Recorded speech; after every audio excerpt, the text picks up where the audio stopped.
video बानायनानै social मिडियायाव upload होनो हानाय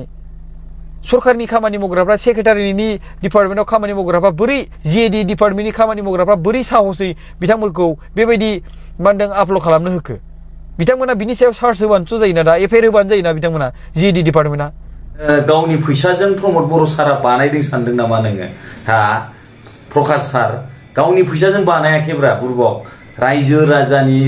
फैसाजों बयखौ बे गोदान भिडिअ आंनि गोसो गोरबोजों फरायबाय ओमफ्राय लोगोफोर जोंहा इउटुबार सिअ नङा होमबा इउटुबार सिअ माबाया मा होनगोन प्रकाश नार्जारि इउटुबारनि सिअ नङा होमबा बिथाङा होनदों जाहैबाय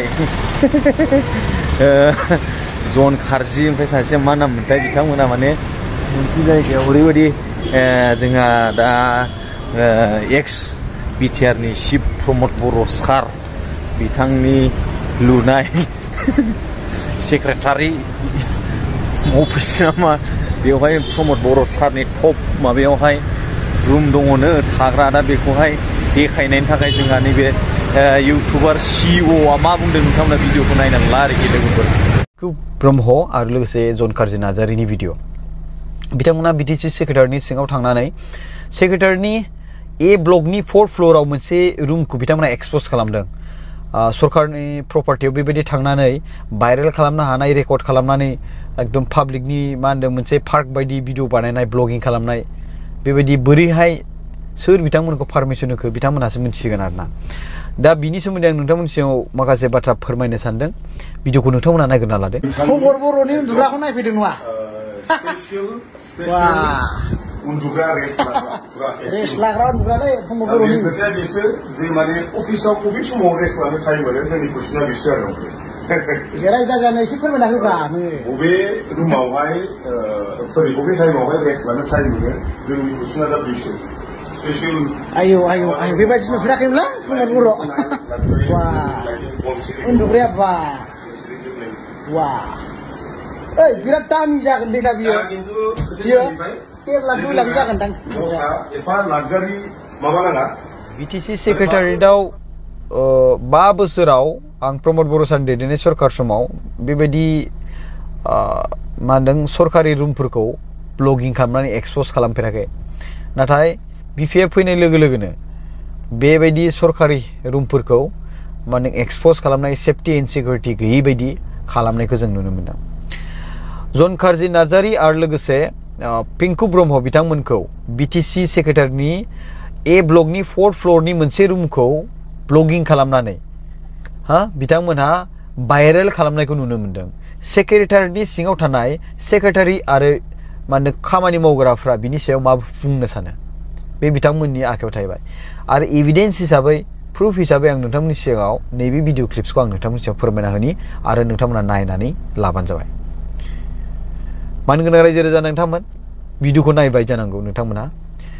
बेयाव थानाय सानै सोद्रोमायानो जाबाय जन खारजि नार्जारि आरो सासेया जाबाय पिंकु ब्रह्म बे रुम देखायनाया जाहैबाय सेक्रेटारिनि ए ब्लक ओमफ्राय 4th फ्ल'रनि आरो बे रुमखौ सेक्रेटारियेट एबा सेक्रेटारियेटनि सेक्रेटारि एबा खामानि मावग्राफोरनाव सोंहैथां सोरनि थाखाय स्पेसियेलि बानायनाय जादों आरो बेवहाय केयारटेकारनावबो सोंबानो जाबाय बे रुमखौ सोरनि थाखाय बानायनाय जादों आसि थुयै थुयै बिथांमोना खोन्थागोन जों खोन्थागुलायनो गोनां गैया नोंथांमोना बिसोरनाव सोंना लाबानो जायोमोन नोंथांमोना डाइरेक्ट कमिउनिकेसन गैया बिथांमोनजों खामानि मावग्राफोरजों डाइरेक्ट थांबाय दुगामारा ओरै रुम नुबाय ओरै नोंथांमोना बिदिनो सोलिलांबाय थागोन बायदि मोनबाय आं नोंथांमोनखौ बे रुमा स्पेसियेलि स्टेटनि गभर्नर फैयोब्ला रेस्ट लानो बियोब्ला बिथांमोनखौ दोननो थाखाय बे रुमखौ बानायनाय जादोंमोन चिफ मिनिस्टार फैयोब्ला चिफ मिनिस्टारा बियोब्ला बे रुमाव दोननो थाखाय बेखौ बानायनाय जादोंमोन बेखौ नोंथांमोना डिपार्टमेन्टआव थांना मानो सोंहैया सेक्रेटारियेटआव सहैबाय नाथाय बिथांमोननि खामानि मावग्रा सेक्रेटारिनि खामानि मावग्रा बिथांमोनहा जगाजगानो गैया जाय मानसिया बे रुमखौ खुलिनानै होदों बे मानसिनाव मानो सोङाखै जुदि नोंथांमोना सोंनो लाजिदों आङो खुद बेखौ कल खालामनानै लाना थांनानै इन्ट्रडिउस खालामनानै होनो हायो आङो जन खारजि नार्जारि आरो पिंकु ब्रह्म बिदि बामसावनो नाङा मानगोनां प्रमद बर' सारखौ मा बामसावदों बिथांमोना प्रमद बर' सारालायनो गाव उन्दुनो थाखाय रेस्ट लानो थाखाय प्रमद बर' सारा बेखौ बानायदोंनो मा बाथ्रा बुंदों नोंसोरलाय हाउ डेयर इउ बिथाङा उन्दुनो गोसोब्ला रेस्ट लानो गोसोब्ला बिथांनि न'आ खाथियावनो 10 मिनिटबो लाया बिथाङा उन्दुहैनो गोसोब्ला सरकार थानाय समाव एस्कर्ट दं मा दं लामाफ्रा एसेबां जाम जाया डाइरेक्ट थांनानै रेस्ट लाहैनो हायो मोनथियाब्ला खबरखौ ला मा मोनथिनो लुबैदों डिपार्टमेन्टआव थांदों सेक्रेटारियाव थांदों हिसाबै बिथां खामानि मावग्राफोरनाव सोंना ला बेयाव गभर्नरा फैयो मालाबा समाव रायजो राजा नोंथांमोन बे पिंकु आरो सिंकुमोननि बाथ्रा बुंनायफोरखौ आरो जन कार्जि नार्जारि दुगामारा बिथांमोननि बाथ्रा बुंनायखौ बारा खोनासंनो नाङा बिथांमोनहा जेरै मेरैनो बामसावनो नाजानायखौल' नाजायो आं दिनैसिम जेसेबांखिनि बाथ्रा बुंदों दै रायजो राजा नोंथांमोना मोजां नोजोर होनानै आंनियाव गोबां कमेन्ट खालामो बिपिएफनि आइटिसेलफ्रा नोंगौ बिथांमोननि बिपिएफ आइटिसेलनि कमेन्ट खालामनाया बिराद स्ट्रं बिथांमोना बिराद एक्टिभ आं मिथिगौ सोरबाथ' गावनि हिन्जावनि एकाउन्टखौनो इउज खालामनानै हिन्जावा फात्तायानो गैया हौवा मानसिया कमेन्ट खालामगासिनो दं ओमफ्राय उनाव हिन्जाव बुंनोसै आं नङा आदा आं नोंनि भिडिअखौ नायो बिदिबो जाखांबाय खेबसे नाथाय हिन्जावा कमेन्ट खालामा हौवायासो कमेन्ट खालामो स' बेबायदिनो गोबां जायो दा दिनै बिथांमोना मानगोनां प्रमद बर' सार बिथांखौ एलिगेसन होदों बे एलिगेसना नंखायथार प्रमद बर' सारा गाव उन्दुनो थाखाय रेस्ट लानो थाखाय नङा स्टेट गभर्नरा माब्ला मोनसे कनफारेन्स जायोबा प्रग्राम जायोबा गभर्नरखौ लानानै चिफ मिनिस्टारखौ लानानै एसेम्बलि जायोब्ला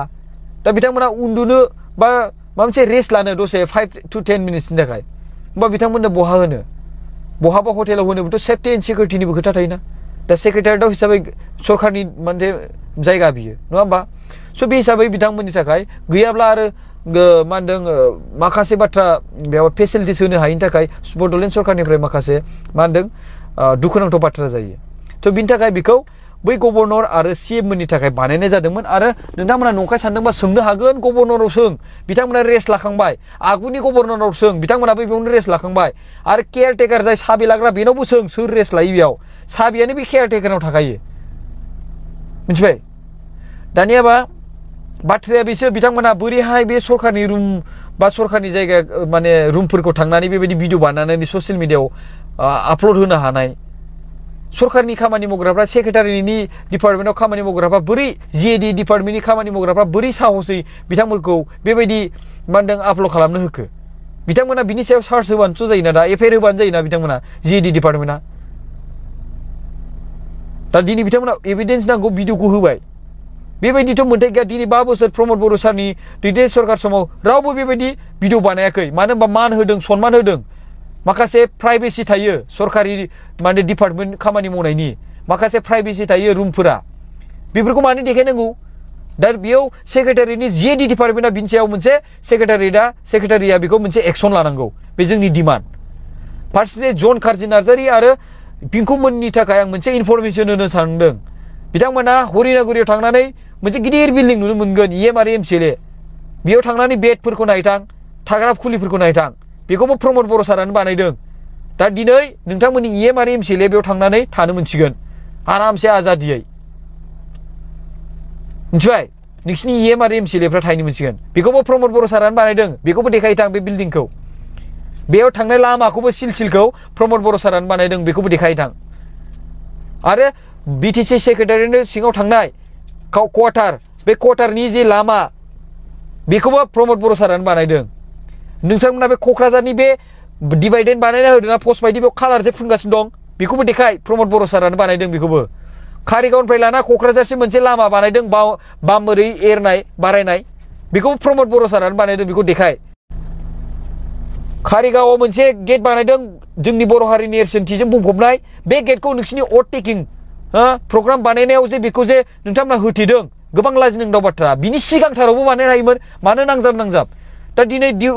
उदालगुरिनि मानसिफ्रा नोंसिनि अट टेकिंआव फैगोन बाक्सानि मानसिफ्रा नोंसिनि अट टेकिंआव फैगोन बिथांमोना सोरबा बे कारिगावनि गेटखौ नुवाखै बेसेरा बिथांमोना फट' खेबजालांगौमोन मानो बेखौ होथेखो बिनि उनावबोथ' बानायनो हायो नुयोना गोबां प्रमद बर' सारनि दैदेननाय सरकारा प्रग्राम बानायबाय वेलकाम गेटखौ बिनि उनावबो बानायदों बेनो अलरेडि मेन वेलकामखा खुलुमबाय बरायबाय लिरनायखौ नुवाखै बेयाव गेटआवहाय गोबां मानसिफ्रा माने शेयार खालामदों कमेन्ट खालामदों गोबां बुजिग्राया बुजिदों बुजिया बुजिखाया बानायनो बिनि सिगांथारावबो बानाय जायोना समान बिथांमोना माखासे मानसिफ्राथ' बुंबावदोंसो बे गेटखौ बोखारनांगौनो ओरै थोरैनो